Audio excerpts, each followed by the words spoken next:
Salut la famille, on se retrouve aujourd'hui pour une nouvelle vidéo les gars. Grosse vidéo, aujourd'hui je vais vous présenter un sacré monstre. Un monstre qui vient de chez les frérots MS Motor que tout le monde connaît, le Pierrot, petite dédicace. Une voiture qui sortait de chez eux, je crois neuve, à l'époque ils les vendaient neuves, ils mettaient un sacré kit dessus. Avant de vous dévoiler ce que c'est, je vais vous parler du site Car Vertical avec qui je travaille, que vous connaissez maintenant. Je vous en reparle à chaque fois parce que je trouve ça vraiment très intéressant comme site avant l'achat d'une voiture. Moi qui suis dans le domaine et qui suis concerné au quotidien, c'est vrai que ce site-là me permet des fois d'acheter des voitures qui sont dans des états pas très potables. Donc je vais vous en parler rapidement et on poursuit la vidéo. Donc voilà les gars, regardez à quoi ressemble un rapport Car Vertical. Donc c'est très simple, vous arrivez sur le site et ici vous avez juste à noter l'immatriculation, le numéro de châssis de votre voiture. Et là tout de suite vous avez l'historique qui va sortir. Là, on a pris le cas d'un GLE, donc un GLE classique, pas un AMG. Mais on voit là tout de suite que ici, alors niveau kilométrage, il n'y a pas de souci, le véhicule n'a jamais été volé. On voit qu'au niveau accident, il y a eu des dommages qui ont été relevés. Donc on va descendre un peu plus bas pour voir. Donc là, vous avez un peu l'historique de la voiture, donc où elle vient. Donc là, on voit qu'elle vient d'Italie. Ensuite, on voit qu'elle a été importée en France et des dommages ont été détectés en 2019. Et elle a été revendu en Pologne pour les réparations. On va descendre plus bas. Donc là, vous avez pas mal d'infos sur la voiture. Vous avez la courbe kilométrique, une estimation kilométrique d'environ combien de kilomètres pourrait avoir le véhicule actuellement. Et quand vous descendez, on voit là qu'il y a eu subi entre 40 et 60 000 euros de réparation. On va descendre un peu plus bas, voir s'il y a des photos. Voilà, ça c'est différents contrôles. Ça c'est les prix estimés du véhicule. Et on va arriver en bas et là on va voir des photos des dommages du véhicule. On voit ici qu'il a pris un sacré choc face avant, airbags sont sortis. Ouais, les airbags sont sortis ici. Et ensuite en 2020, en avril 2020, il a été réparé et remis à la vente. Ouais, ça c'est les photos de l'annonce quand il a été remis à la vente. Donc voilà, le site vous permet de contrôler si tout est ok au niveau du véhicule. Là notamment pour le cas celui-ci, il a pris un sacré choc. Quand vous mettez un véhicule à contrôler et que vous n'avez pas forcément d'infos qui sortent, Car Vertical vous rembourse ou vous remet un rapport gratuit permettant de refaire un autre contrôle. Donc voilà les gars, je trouve ça vachement intéressant à chaque fois de vous parler de ce site là. Je vous le dis, moi c'est parce que je suis dans la vente. Regardez, je vends des véhicules au quotidien et à chaque fois on est à risque d'avoir des véhicules qui ont subi des dommages ou autres. Donc je vous dis, c'est très important pour moi de vous en parler et je trouve que c'est une bonne astuce. Ça coûte rien de faire contrôler avant d'acheter un véhicule d'un certain montant. Ça me fait un peu bizarre de faire cette vidéo parce que MS Motor, ça reste quand même un garage iconique ici en France. Un garage que je suis depuis vraiment très petit. Depuis quasiment qu'ils ont ouvert, j'étais petit, j'avais même pas encore le permis, je regardais tout le temps leur annonce, je regardais le contenu de Pierrot, etc. qui m'a vachement aidé et je m'en suis vachement inspiré par la suite, même à l'époque de vendre mon auto. Ça reste un garage quand même qui est magnifique et très impressionnant. Et aujourd'hui, voilà, d'avoir une de leurs voitures dans mon showroom à moi, ça me fait un petit quelque chose parce que c'est quand même un garage qui me motive énormément. C'est vrai que là, en plus, c'est pas n'importe quelle voiture. Alors peut-être pour eux, c'est une petite voiture comparée au stock qu'ils ont, mais moi, ici chez moi, c'est extraordinaire. Donc je vais vous la présenter. On vous a fait un petit montage vidéo que je vous mets avant de vous présenter la voiture. J'espère que ça va vous plaire.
Regardez-moi ce monstre.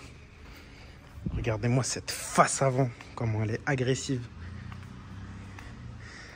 C'est pas mal parce que là, on a un GLE nouvelle génération, ce qui paraît de faire un petit comparo rapide. Donc c'est pas un coupé, mais la face avant est quasiment la même. Et c'est vrai que celui-ci n'est pas ridicule. Donc comme vous avez pu le voir, GLE, Hammam, préparé. Donc chez MS Motor, le kit est extraordinaire. Ça fait un kit bodybuildé. Donc c'est un véhicule qu'on a repris sur la vente d'un M5. Donc on a repris ça à l'ancien proprio. Il voulait changer de voiture, passer sur une berline. Je pense qu'il va faire une prépa aussi dessus, mais là, le GLE avec ce kit-là, je le trouve juste magnifique avec les jantes aussi. On va vous la sortir, on va aller faire un petit tour avec. Mais c'est vrai que c'est une voiture qui est très impressionnante. À chaque fois que je l'ai mis en story, vous avez été pas mal à interagir, à réagir à la story, à poser pas mal de questions. Parce que c'est vrai qu'il est vraiment très impressionnant. Comme je le dis, il n'est pas ridicule par rapport aux nouvelles phases. Là, on est sur un AMG Line, donc une version assez bien finie.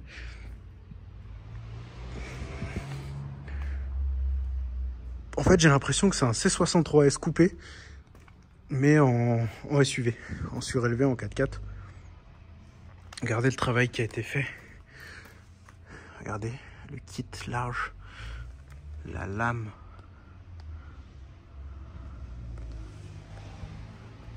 C'est impressionnant. Regardez les jantes. Là, les jantes, d'ailleurs, on va les poser chez nos amis Autojantes Rénov'. On va refaire les 4 jantes, parce que ça a pas mal touché, mais en même temps, regardez comment il dépasse. Je vais vous l'avancer, je vais vous montrer l'arrière. Regardez le logo là. Vous avez Hammam. Elle est incroyable dans cette configuration là.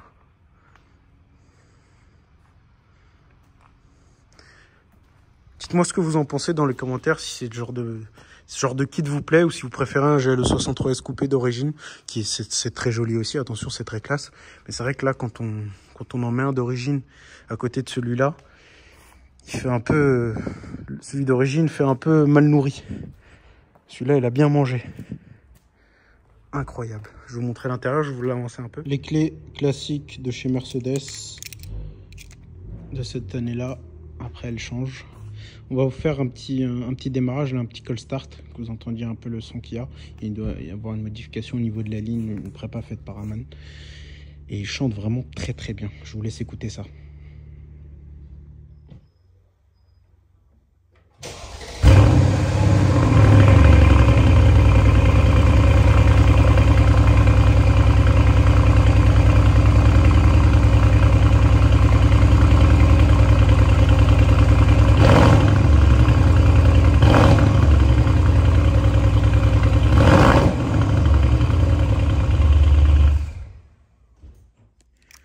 Bon les gars, j'espère que ça vous a plu, le petit call start. Regardez, c'est magnifique. Vous avez ici le rétroviseur. On va l'avancer un petit peu.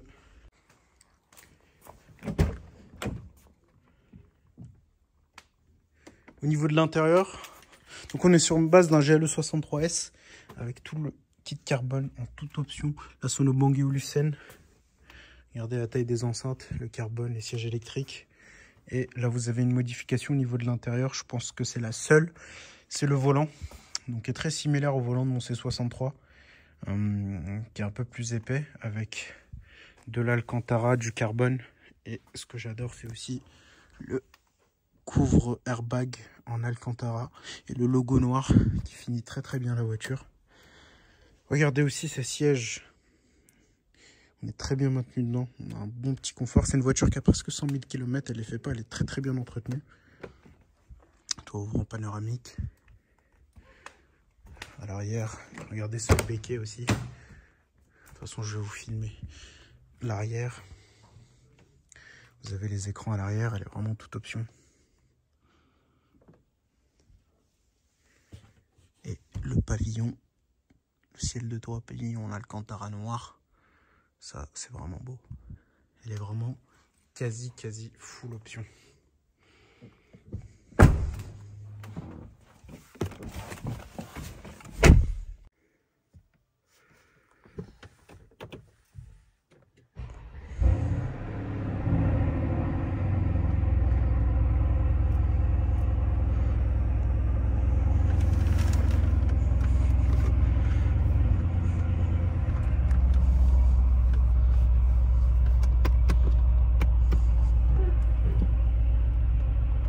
Je l'avance un peu, comme ça je vous montre l'arrière.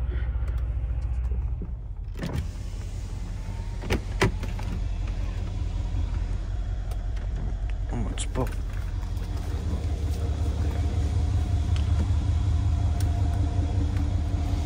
Les jantes méritent vraiment d'être faites.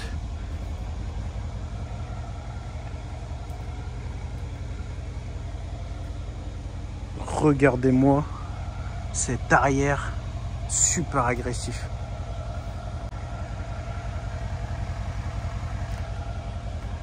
C'est un béquet qui a été rajouté, qui fait partie du kit Amann. Feu teinté à l'arrière.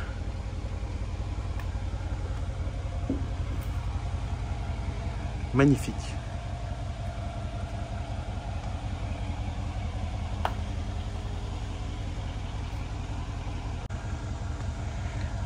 Regardez le travail du diffuseur arrière et des ailes.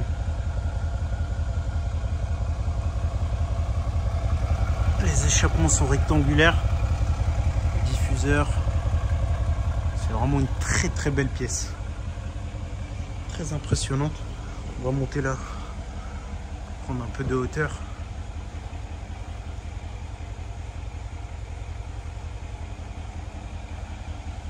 On ouvre le coffre.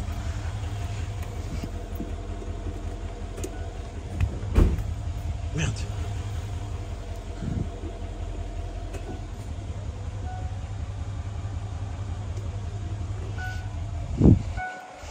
On a un très très bon coffre. Là pour partir en vacances c'est vraiment le top. Et malgré les jantes là comme ça, on ne perd pas en confort. On a un très très bon confort. Regardez l'arrière, le coffre ouvert. Impressionnant. On va aller faire un petit tour avec.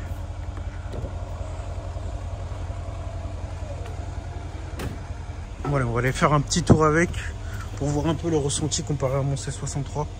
Mais à mon avis, ça va être pas mal du tout. Je l'ai laissé un peu chauffer là, continuer à chauffer un petit peu, donc on va pas trop taper dedans, mais au moins pour le ressenti. Et je referai des plans demain quand elle sera bien chaude pour que ça entende un peu le bruit de l'extérieur, etc. Bon, déjà les gars, au niveau de l'esthétique intérieure, j'ai vraiment l'impression d'être dans le C63. Le volant c'est le même, le compteur c'est le même. Ici la console centrale, bon, elle est un peu différente parce que le C63 c'est un peu plongeant vers là, un peu style cockpit d'avion. Mais sinon, vous voyez, panneau de porte c'est quasi similaire, les boutons de vitre, etc. Tout est pareil. Les détecteurs angle mort, tout est pareil. En termes de confort, c'est très très confortable.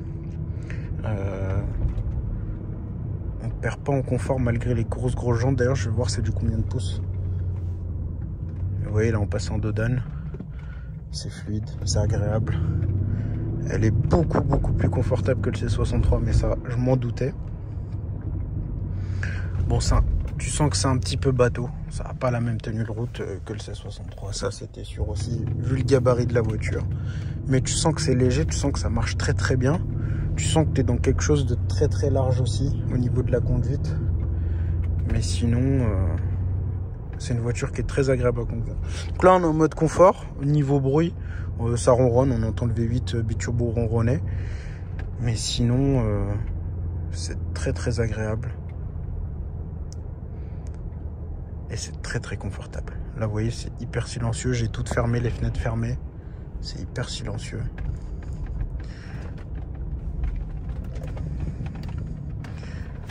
Et malgré qu'on soit en mode confort, tu sens que voilà, quand tu appuies, ça part bien, ça commence à ronronner. Demain, je vais bien la faire chauffer. Là, elle commence à chauffer un petit peu, mais c'est pas assez.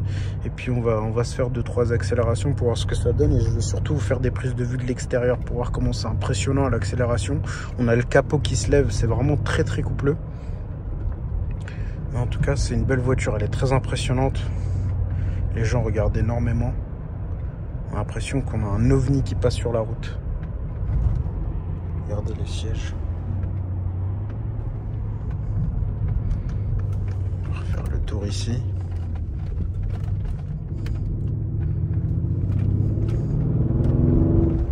Ah, ça ronronne bien. Ça ronronne bien.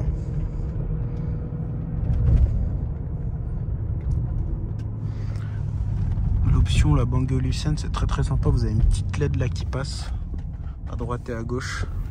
Quand il fait complètement nuit, ça doit être hyper sympa.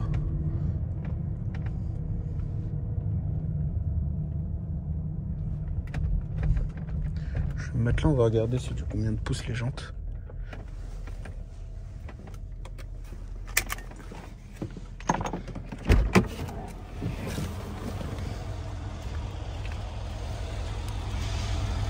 « 23 pouces. Et c'est noté là, 23 pouces. Regardez. Regardez ça au cas où elle se ferme. Regardez le look de la voiture à l'extérieur.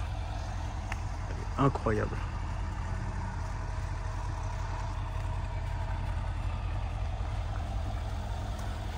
Franchement, j'aime beaucoup la forme de la voiture, très atypique.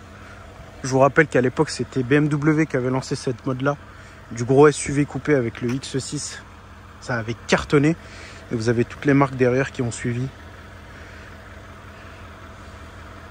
Mercedes notamment avec le GLE. Vous avez tout ce qui est Q8. Ensuite, vous avez Renault avec le Arcana. Vous avez toutes les marques qui ont un peu suivi cette mode-là du SUV coupé. Après, Mercedes ont fait le GLC, BMW ont suivi avec le X4, Audi, Q3 Sportback, coupé. Mais regardez le look, le capot de la voiture, c'est impressionnant.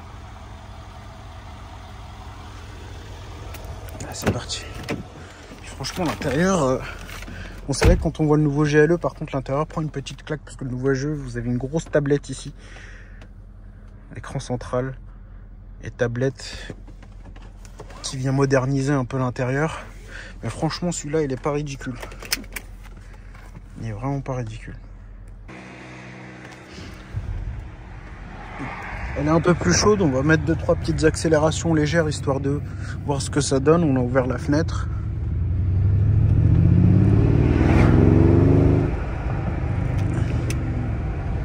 Ça ronronne bien.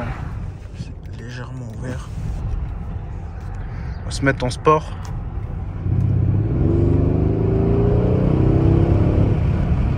Ah, ça pousse bien. Ça pousse très bien. Demain, je la fais bien chauffer. Je vous fais 2-3 plans extérieurs. On va voir ce que ça donne. Bon les gars, on a sorti le GLE. Je vais le faire chauffer et puis on va aller faire des prises de vue extérieures pour écouter le son et tout, ce que ça donne.